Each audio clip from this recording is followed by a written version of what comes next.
Applied mathematics unit 7 differential calculus.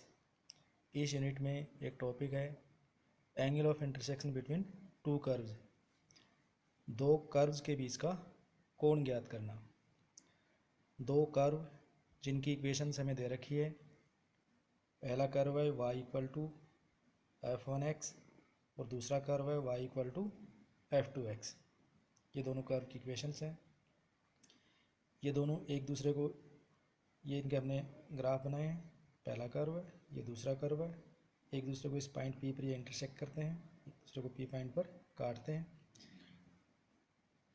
Point of intersection ये P है। इस P पॉइंट पर इन दोनों ही कर्व के लिए हमने टेंजेंट्स ड्रॉ की।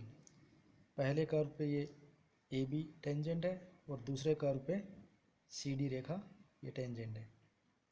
Tangent at curve first is AB and tangent at curve second is CD।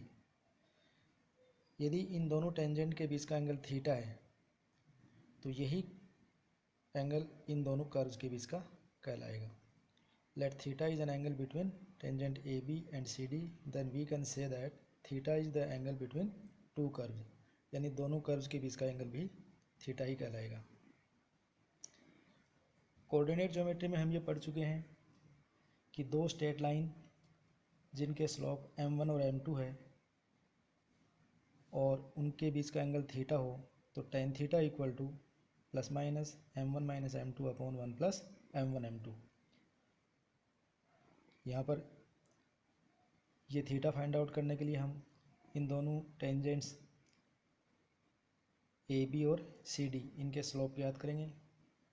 AB first curve की टेंजेंट है तो हमने फर्स्ट कर्व की टेंजेंट का स्लोप जिसको हमने m1 माना है वो ज्ञात करने के लिए फर्स्ट कर्व की इक्वेशन को डिफरेंशिएट करेंगे और उस डिफरेंशिएशन की वैल्यू ये जो पॉइंट ऑफ इंटरसेक्शन P है इसके कोऑर्डिनेट उसमें सब्स्टिट्यूट करके उस पर हम ज्ञात कर लेंगे। तो ये m1 slope of tangent at curve first ये हो जाएगी। इसी प्रकार दूसरे कर्व की जो टेंजेंट है CD उसका स्लोप m2 वो फाइंड आउट कर लेंगे। सेकंड कर्व को डिफरेंशिएट करेंगे, उसके डिफरेंशिएशन का मान भी उसी पॉइंट P पर फाइंड आउट कर लेंगे। तो इस प्रकार हमारे पास में m1 m2 ये दोनों मान आ जाएंगे और ये मान हम इसमें सब्स्टिट्यूट कर देंगे, उससे टेन थीटा का मान आ जाएगा। टेन थीटा का मान प्लस माइनस साइन हमने लगा रखे तो दो मान आएंगे। एक टेन थीटा का मान प्लस का आएगा और एक दूसरा माइनस से आएगा। टेन थीटा का जो मान प्लस का आया है उससे जो थीटा आएगा वो एक्यूट एंगल यानी न्यून कोण होगा और टेन थीटा का मान जो माइनस आया है उस मान से जो थीटा आएगा वो मान एक्यूट एंगल होगा, अधिक कोण होगा। यदि ये थीटा 90 डिग्री हो तो tan 90 इनफाइनाइट होगा, यानी m1 minus m2 upon 1 plus m1 m2 की वैल्यू इनफाइनाइट होगी। जब ये इनफाइनाइट होगी तो ये नीचे का मान 0 होगा, यानी m1 m2 की वैल्यू -1 होगी। तो जब m1 m2 इक्वल टू -1 हो तब ये दोनों कर्व एक दूसरे को समकोण पर काटते हैं और इसको लंब कोणीयता की शर्त कहते हैं, कंडीशन ऑफ ऑर्थोगोनैलिटी। आइए क्वेश्चन करते हैं।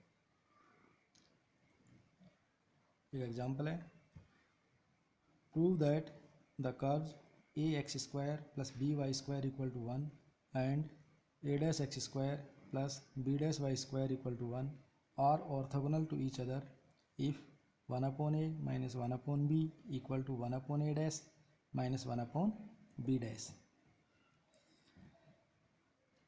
Late the given curves are intersecting at point x1 y1। मान लीजिए ये दोनों कर्व एक दूसरे को इस पॉइंट x1 y1 पर एक दूसरे को काट रहे हैं, इंटरसेक्ट कर रहे हैं। तो ये पॉइंट इन दोनों कर्व्स पर होगा तो दोनों कर्व की इक्वेशन को सेटिस्फाई करेगा। तो दोनों कर्व की इक्वेशन में हमने सेटिस्फाई करवा दिया।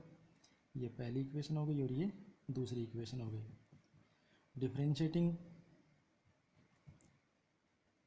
Curve first with respect to x। पहले कर्व की इक्वेशन को with respect to x differentiate किया तो a x स्क्वायर का 2x हो गया differentiation, plus b y square का 2y dy upon dx equal to 1 का 0। ये हमने लिख दिया यहाँ पे। इससे dy अपॉन डी की वैल्यू आ गई माइनस ए एक्स अपॉन बी वाई, और इस डिफ्रेंशिएशन की वैल्यू ये जो point of intersection x1 y1 है यहाँ पर हमने फाइंड आउट कर लिया। तो dy upon d x at x1 y1 equal to minus a x1 upon b y1, ये आ गया। इसको हमने m2 मान लिया। Similarly by curve second, dy upon d x at x1 y1 equal to minus a dash x1 upon b dash y1 equal to m2, ये मान लिया। फर्स्ट और सेकंड कर्व की इक्वेशन में केवल a और a डैश का ही अंतर है और b और b डैश का डिफरेंस है। तो जो पहले कर्व की डिफरेंशिएशन की वैल्यू आई है उसी में हम a की जगह a डैश और b की जगह b डैश लिख देंगे। इसको दोबारा डिफरेंशिएट करने की आवश्यकता नहीं है। तो इस प्रकार हमने ये m1 m2 फाइंड आउट कर लिया। जब दोनों कर्व एक दूसरे को ऑर्थोगोनली इंटरसेक्ट करेंगे तो m1 m2 इक्वल टू -1 होगा। m1 और m2 की वैल्यूज़ हमने सब्स्टिट्यूट कर दी यहाँ पर, equal to -1 minus minus positive a dash x1 square upon b dash y1 square equal to -1। x1 square upon y1 square को लेफ्ट हैंड में रख लिया और ये a dash upon b dash को राइट में ले गए, तो ये b dash upon a dash हो गया। इस पर हमने इक्वेशन 3 मार्क कर दिया। By equation first and second, पहली और दूसरी इक्वेशन का राइट हैंड दोनों में 1 1 है, तो दोनों के लेफ्ट हैंड भी इक्वल होंगे। तो दोनों के लेफ्ट हैंड हमने इक्वल किए, a x1 square plus b y1 square equal to a dash x1 square plus b dash y1 square. x1 square को लेफ्ट में लिया और y1 स्क्वायर की टर्म को राइट हैंड में ले गए। x1 स्क्वायर इधर कॉमन ले लिया तो ये a माइनस ए डैश बच गया ब्रैकेट में। राइट हैंड में हमने y1 स्क्वायर कॉमन लिया तो ब्रैकेट में b डैश माइनस b आ गया। x1 square upon y1 square equal to b dash minus b upon a dash a minus a dash, ये आ गया। ये x1 square upon y1 square की ये वैल्यू हमने इक्वेशन 3 में पुट की लेफ्ट हैंड में यहाँ पर। तो ये हमने इसमें ये 3 नंबर इक्वेशन में ये सब्स्टिट्यूट कर दिया यहाँ पे इसका मान b dash minus b upon a minus a dash, ये वाली वैल्यू यहाँ रख दी इक्वल टू ये राइट हैंड में ये minus b dash upon a dash ये है। इसको सॉल्व किया। सबसे पहले इस नेगेटिव साइन को पॉजिटिव करने के लिए हमने माइनस से मल्टीप्लाई किया, तो ये पॉजिटिव हो गया और ये चिन्ह नेगेटिव हो गया, तो हमने इसको b माइनस बी डैश लिख लिया।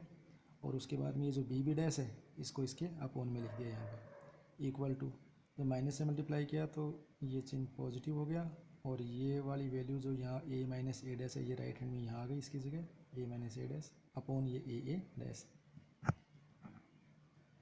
इसको हमने b upon b dash minus b dash upon b dash इस प्रकार लिख लिया। तो b अपॉन बी डैश में b कैंसिल हो गया, 1 अपॉन बी डैश बच गया, minus b dash upon b dash में b डैश कैंसिल हो गया, 1 अपॉन b बच गया। इसी प्रकार राइट हैंड में भी a upon a dash minus a dash upon a dash लिखा, तो ये राइट हैंड भी आ गया, 1 upon a dash minus 1 upon ए। अब बिना डैश वाले a और b को हमने लेफ्ट में रख लिया और डैश वाले a और b को हमने राइट हैंड में ले गए, तो ये आ गया 1 upon a minus 1 upon b equal to 1 upon a dash minus 1 upon b dash. यही हमें प्रूव करना था।